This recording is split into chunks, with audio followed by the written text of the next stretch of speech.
আসসালামু আলাইকুম ভিউয়ার্স, আমি সানিয়া জাহান বলছি। আর্ক টেকনোলজির পক্ষ থেকে সকলকে স্বাগত। এখন আমরা যে টপিকসটি নিয়ে আলোচনা করব তোমাদের সাথে সেটি হচ্ছে ৩.১ এর ২ এর খ। এখানে ক দেওয়া আছে কিন্তু অবশ্যই এটি হবে খ। খ নম্বর অঙ্কতে আমাদের দেওয়া আছে 2m plus 3n minus p whole square plus 2m minus 3n plus p whole square minus 2 into 2m plus 3n minus p then 2m minus 3n plus p। এখন আমরা মনে করি 2m plus 3n minus p এটাকে আমরা a ধরলাম। 2m minus 3n plus p এটাকে আমরা b ধরলাম। b ধরার পরে তোমরা খেয়াল করে দেখো, আমরা কিন্তু আমাদের সূত্র মতে অঙ্কগুলো সাজিয়ে নিতে পারি। কিভাবে? a square plus b square minus 2ab। তোমরা অঙ্কটির দিকে তাকাও, তাহলে দেখতে পারবা আমি কিভাবে সাজিয়েছি।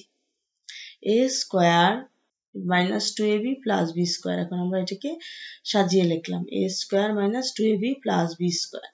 সূত্রটা কি হবে? a minus b whole square সমান a square minus 2ab plus b square. এটাকে যখন আমরা শর্ট করে লিখবো সেটা হবে a minus b whole square. তাহলে এর মানটা আমরা কি ধরেছিলাম? 2m plus 3n minus p minus b এর মানটা ধরেছিলাম 2m minus 3n plus p। এখন মান বসানোর পর আমরা একটু খেয়াল করে দেখব। আমরা এখন এটিকে গুছিয়ে লিখি 2m plus 3n minus p minus 2m। এখন 3n এর সামনে মাইনাস আছে এবং আমাদের অঙ্কের মাঝখানে মাইনাস আছে, মাইনাসে মাইনাস হবে প্লাস। p এর সামনে প্লাস আছে, অঙ্কের মাঝখানে আছে মাইনাস, তাহলে প্লাসে মাইনাসে মাইনাস। এখন 2m plus 3n minus p minus 2m plus 3n minus p whole square. দুইটা m থেকে দুইটা m চলে গেলে কিছুই থাকে না।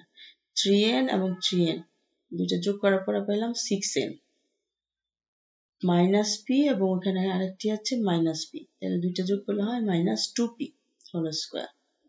তাহলে আবার সেটিকে আমরা দেখতে পাচ্ছি a মাইনাস b হোল স্কয়ারের মতো দেখা যাচ্ছে। তাহলে আমরা এইভাবে সূত্রটি বসিয়ে পাই 6n whole square minus 2 into 6n into 2p plus 2p whole square. 6n whole square হচ্ছে 36n স্কয়ার মাইনাস 2 গুণন 6 গুণন 2, তাহলে হবে 6 দুগুণে 12, 12 দুগুণে 24np প্লাস 2 দুগুণে 4p স্কয়ার, তাহলে 36n square minus 24np plus 4p square. এটাই হচ্ছে আমাদের আনসার।